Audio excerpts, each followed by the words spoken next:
Welcome to Nairobi, Kenya, where the fourth edition of the African Cheetahs Roundtable is currently happening. Senior executives from 25 of Africa's fastest growing agribusinesses converge here in Nairobi to discuss strategic themes of common interest.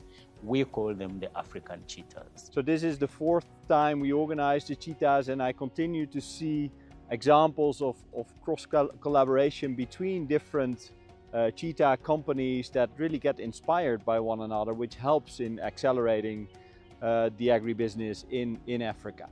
You know, we learn a lot from these companies, hearing their stories, hearing their pain points, their challenges, how they see opportunities, how they communicate with each other. You know, all that adds a lot of value also for our own thinking and our own approach. What we have managed to do is to create a cohort of some of the fastest growing and most successful agribusiness companies across the continent and get them together and follow them as these companies grow.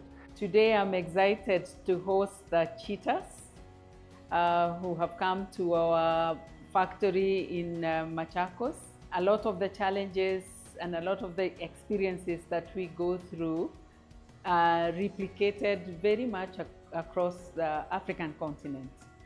Case studies are the core of the roundtable identity. Prepared by Professor Peer Ederer following the Harvard case study method, they outline the current strategic challenges faced by Cheetahs community members to stimulate discussion and spread lessons learned and ideas across the community. For the 2026 edition, a case study about HPW, the largest mango processor in Africa and a long-standing member of the Cheetahs community, will be discussed. For the first time, the Cheetahs will also take a deep dive into the business of a fund manager, the Acumen Resilient Agriculture Fund, to discuss the future of private equity in agribusiness in Africa. The benefits of being here is being amongst like-minded people, businesses that have similar interests as you. We discuss case studies, we discuss the happenings in businesses. For every one that I've been to, I'm able to take something back to my country. And what we have learned at ARAF through data is that if you address one pain point, the probability of that farmer to succeed is much slower than if you address more pain points. With the events currently unfolding globally, we cannot forget about geopolitics.